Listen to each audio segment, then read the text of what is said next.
Hello and welcome back to Vintage Treasures. And today I thought I'd show you what I do to clean my figures. I'm a vintage collector, if you don't know. I collect He-Man, I collect Ninja Turtles, I collect recently Ghostbusters, vintage toys in general, and as you know, they're toys. They weren't collectibles when they were bought, so they get dirty, they get dusty over time sitting in a garage or an attic. And it's my job as a collector to clean them when I find them on eBay or at a yard sale or at a flea market. So today I will show you the means and how I clean stuff.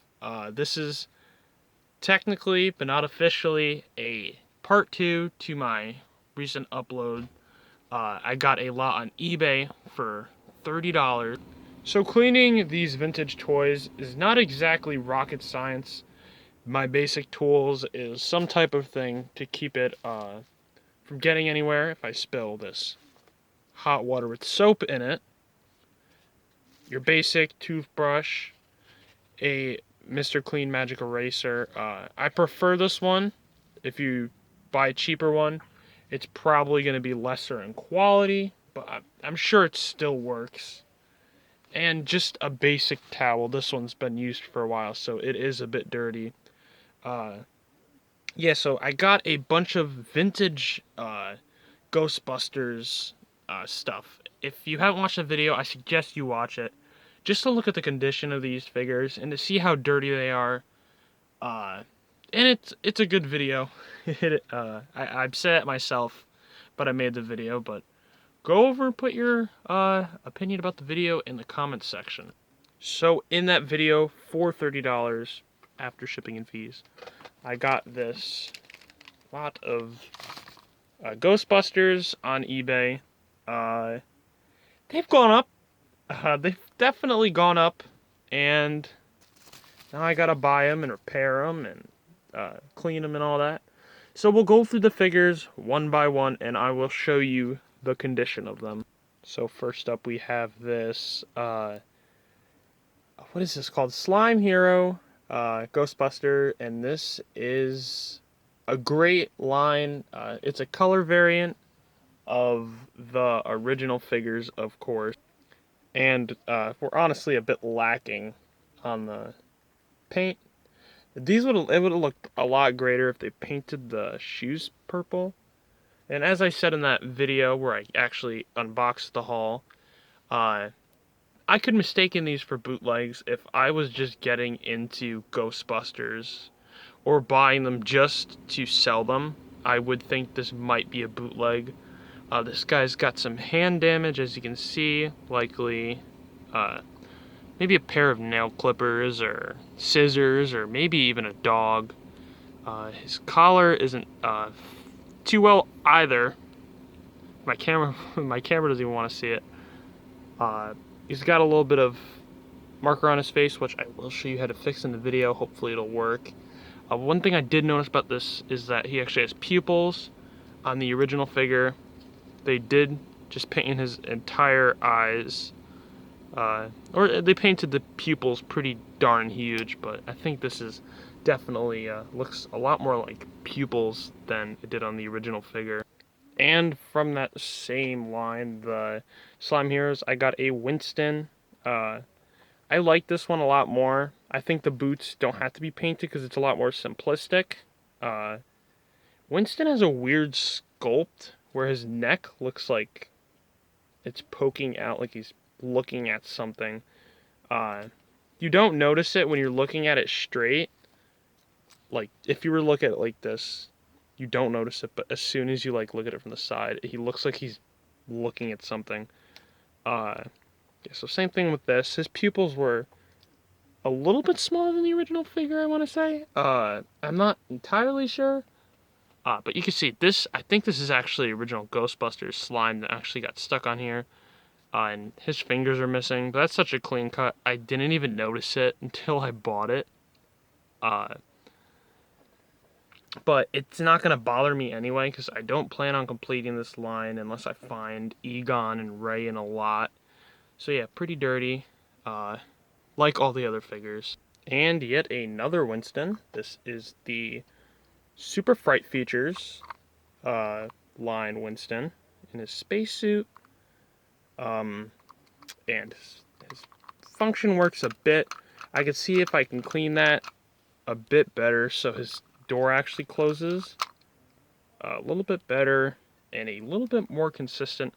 Also, I don't know how to clean the dome. I'm sure you can do it like a million grit sandpaper, but I don't really care too much about that to go and sand it, because that is quite scary. Or polish it. I know you can polish them probably, but I can tell you how to prevent making this even worse. Alright, so honestly, this is, let me say first, this is a Super Fright Features Ray. I think this guy's a bit of a lost case. He doesn't work at all. He's jammed. Not because of dirt, but because he's just not working. Oh, you saw that a little bit. He worked for a split second.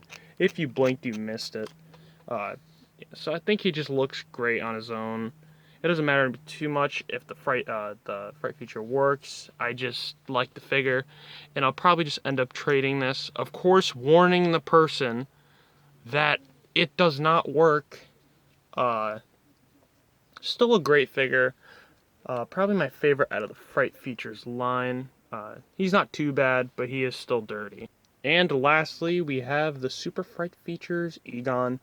This one is dirty because it's white, and white does not fare well with dirt, as I'm sure anyone that's ever touched anything white is familiar with.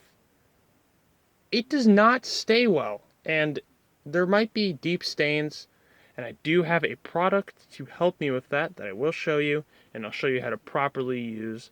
So let's get into cleaning these figures.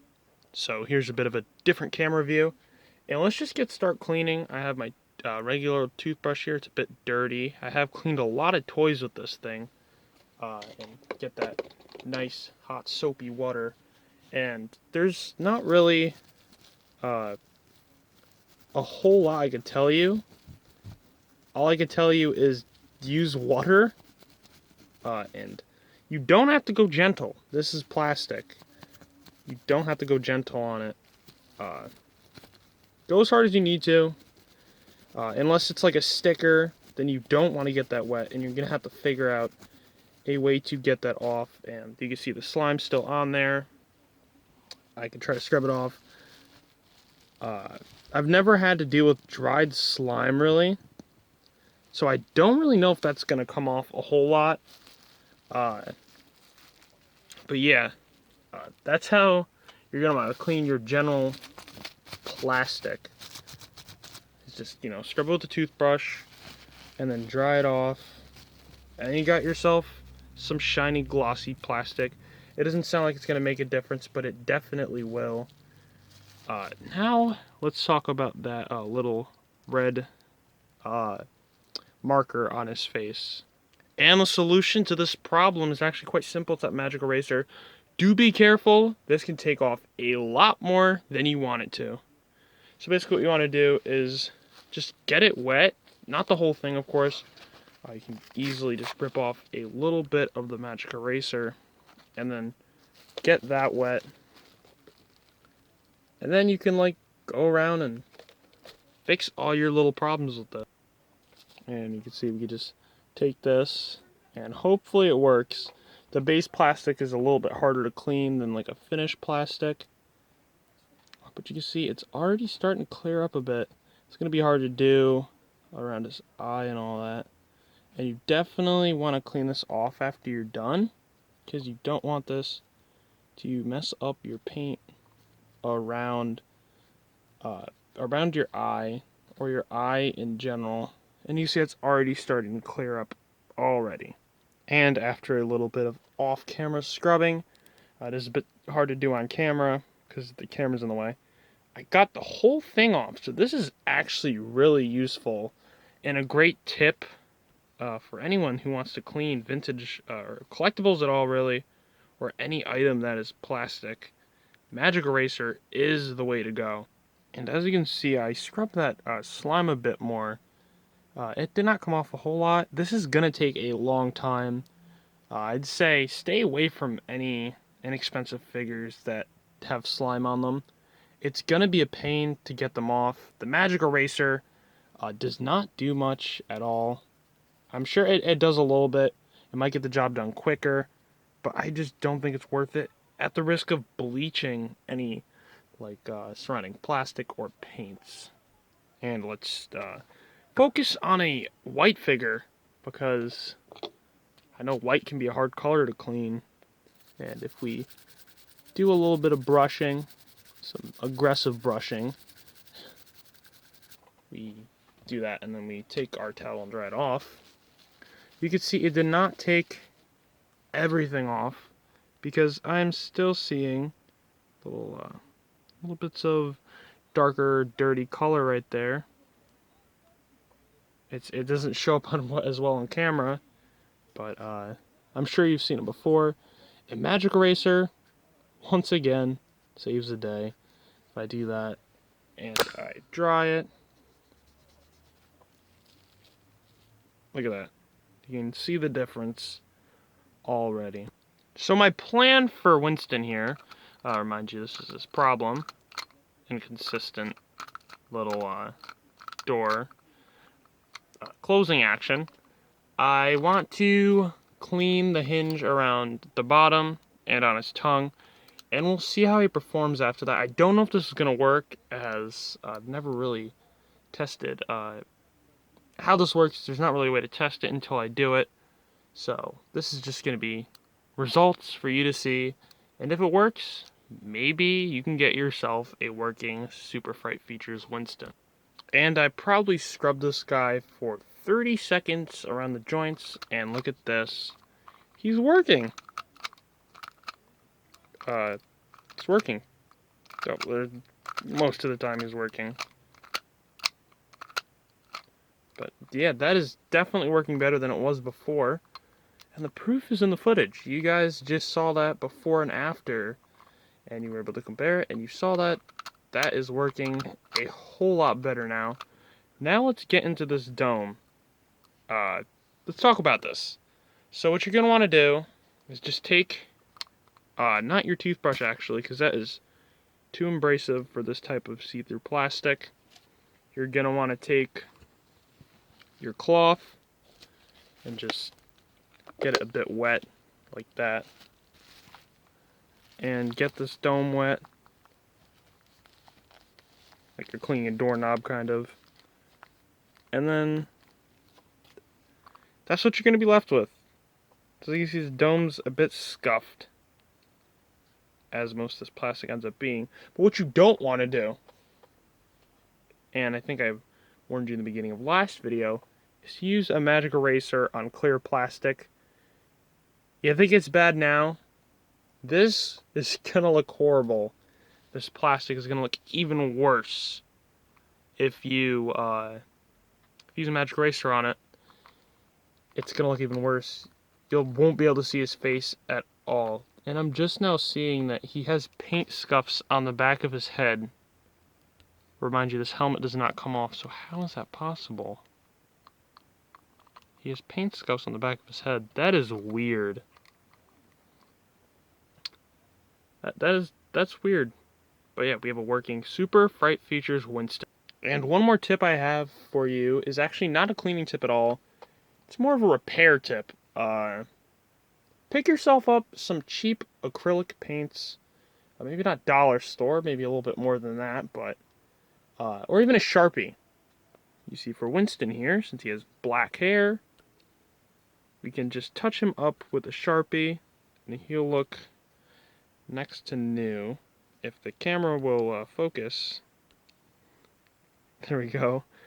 You touch it up with some Sharpie, it'll look great. I know a lot of people know this trick, but do be careful. If you use too much Sharpie, it does look purple when it glimmers in the light, so you might even want to use acrylic on him, but you're definitely gonna have to use it on someone with brown hair or red hair, because a Sharpie is not gonna help you here. So if you found these cleaning tips useful, give this video a like, and if you like content about the 70s, 80s, and 90s, mostly about toys. This is a great channel for you to subscribe to and keep up with my videos. I post only vintage toys on here, or vintage items. I do hauls, I do unboxing videos. Yeah, I post pretty frequently as well, every Wednesday as of now. It might become more if I get more free time. Of course, this is a passion. I'm not monetized or anywhere close to that uh, as of now. But yeah, if you enjoyed today's video, please consider subscribing and have a great rest of your day or night, and goodbye.